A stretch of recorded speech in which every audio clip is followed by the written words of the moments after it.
I'm struck by the speed of all this. I mean, that disastrous debate was just 24 days ago. And in the weeks that have followed, we've seen just one after another these lawmakers coming out against him. It started as a trickle. Now it's this flood that we're facing. It's interesting. It absolutely is a win, of course, because the court decided that he should get some partial immunity. But it also pushes forward his case. It allows it to continue in the lower courts. Netanyahu does have planned meetings happening over the next couple of days. Tomorrow, meeting with President Biden and Vice President Kamala Harris. And then on Friday is going to be meeting with the former President Donald Trump. So I think that there is an effort underway for Netanyahu to try and keep the conversation going with whoever wins, because this is going to be one of the biggest pressing issues for whoever is going to be the next president. This is a fascinating detail, so let's get into it. They're saying that on July 21st, and that was the day when he sent out that message saying that he was going to drop out of the race after weeks of Democrats calling for him to do so. On that exact day, he made a phone call to the Prime Minister of Slovenia. It's a historic moment that we're talking about. There's not been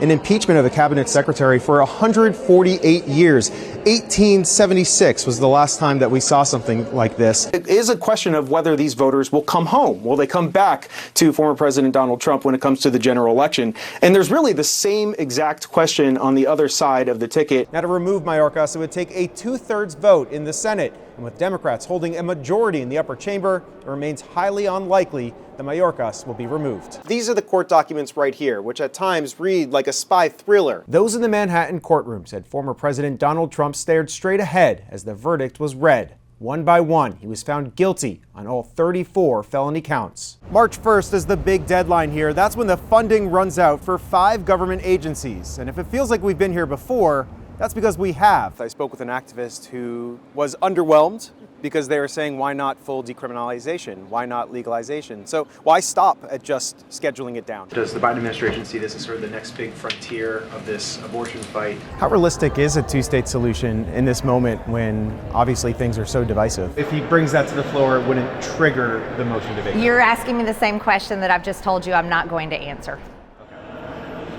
That's a no, it won't, or yes, it will. I'm not going to answer a question. I'm just not giving that deadline. On Wednesday, the National Transportation Safety Board announced that their investigators boarded the cargo ship for the first time and were able to retrieve the data recorder, which is essentially the black box for that cargo ship. There's no denying it's a divisive time in politics. But here at the ballpark, just about a mile south of the Capitol, those partisan differences seem far away. At least for just a couple of hours, it's all about tradition, bipartisanship, and of course, baseball. We choose freedom. There's no missing the central theme of the Harris campaign's first ad, tapping in to the celebrity of Beyoncé to frame the election around freedom. All as Harris hits the trail in Texas, speaking at the convention for the American Federation of Teachers Thursday morning. Today, we face a choice between 2 very different visions for our nation. One focused on the future, and the other focused on the past. And we are fighting for the future.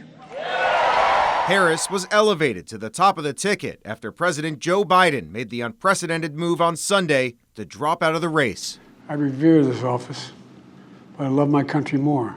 In a primetime address from the Oval Office Wednesday night, Biden explained his choice for the first time, delivering one of the most consequential speeches of his presidency as his family watched on. There is a time and a place for long years of experience in public life.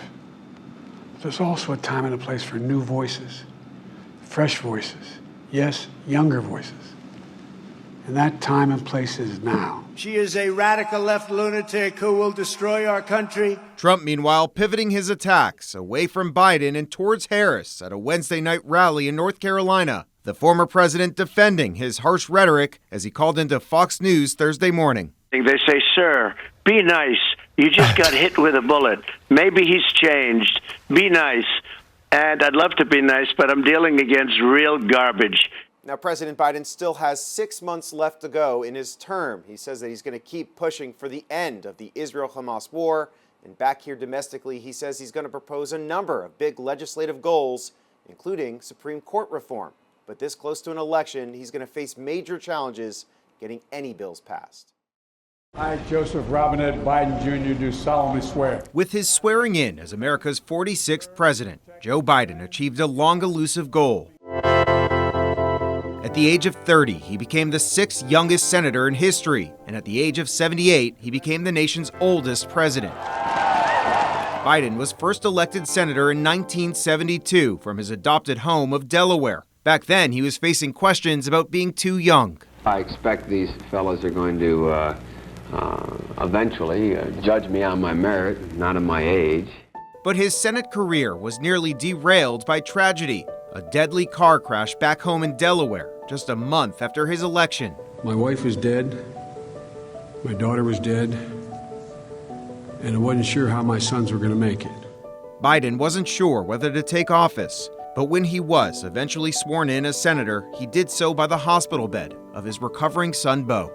Biden prioritized his family, commuting by train between Delaware and Washington, earning himself the nickname Amtrak Joe.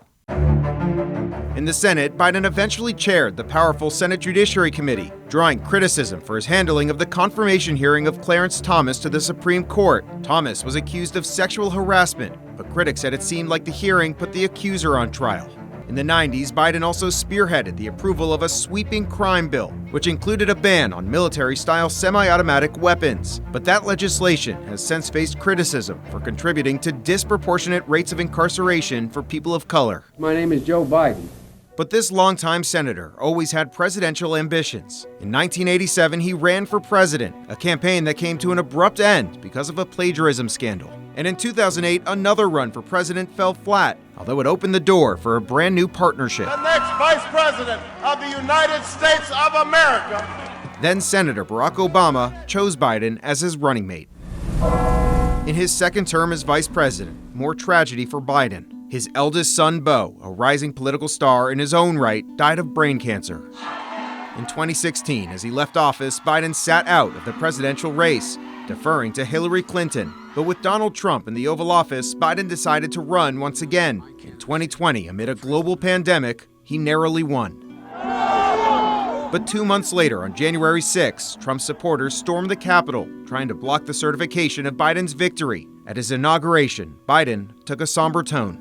Today, on this January day, my whole soul is in this, bringing America together. As president, Biden was able to strengthen NATO and led a coalition to counter Russia's attacks in Ukraine.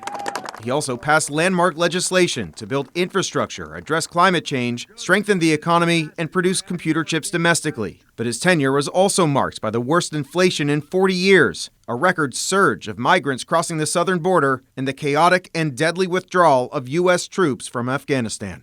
When President Biden does leave office in January, he will be 82 years old. He will have been on America's public stage for more than 50 years.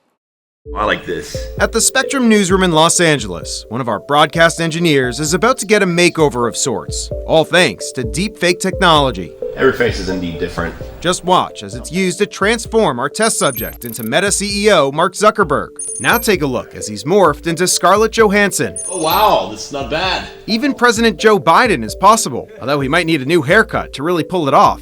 It's good to be the president. The deepfakes were put together by a visual effects company called VFX Los Angeles. The company's founder and CEO, Izzy Traub, There's always that kind of wow moment. and the head of creative, Charles H. Jocelyn, telling us this presentation just scratches the surface. With better lighting, more cameras, and a more realistic body double, they say these deepfakes can be highly sophisticated, undetectable to the human eye. We're at the stage now where we are pushing the limits of what it can do. This is me then. And Traub says that this technology has been a game changer in Hollywood, enabling directors to de-age actors such as they did here with Jennifer Lopez, or shoot scenes without actors. But there's no denying that this new technology could also create new threats. I think there's real risk for personal defamation, revenge. I think corporate warfare, marital problems between people. And there's growing concern about deepfake technology being misused in politics, creating fake videos to manipulate your vote. And we're already starting to see it. It's important that you save your vote for the November election. New Hampshire Democrats got this call back in January. It sounded like a message from President Joe Biden, urging them to sit out of the presidential primary. But the problem is that it was a deepfake. A political consultant is now facing more than 24 criminal charges for allegedly creating it. Do you feel like you're in a battle to try and keep up? Yes, every day. Engineering professor Ed Delp is a deepfake researcher, part of a team funded by the Pentagon, developing detection software. And he says that this has become an arms race. The people making these tools are getting better and better, and then we got to get better and better to detect them. How we can find what is real, what is fake. Delp says that there have been major advances. For example, Intel created a tool called Fake Catcher, which analyzes video pixels to detect deepfakes. Intel says that it has a 96% success rate. And artificial intelligence, part of the problem, could also be part of the solution, using it to train computers to detect abnormal human behavior. We're training robots to recognize a human better than our eyes and our brain. Yeah, that's true. That's true. That's happening. That's the world we live in now. And it's a world that's raising alarm bells on Capitol Hill, prompting new attempts to regulate this new technology. In the House, a bipartisan proposal calls for new deepfake guidelines, including possible requirements on AI developers to better label deepfake video. And in the Senate, another bipartisan pitch would essentially ban deceptive AI material in political ads. Neither bill has gotten a vote so far. Still make some adjustments. Meanwhile, back in Los Angeles, the demo continues. Our model now transformed into Elon Musk. All this a preview of what could be in our future, a world where it's harder to know what's real and what's not. They will be a lot more ubiquitous, and they will be scaringly accurate, and they will be within reach, within a thumb's push. In Washington, I'm Evan Koslof, Spectrum News.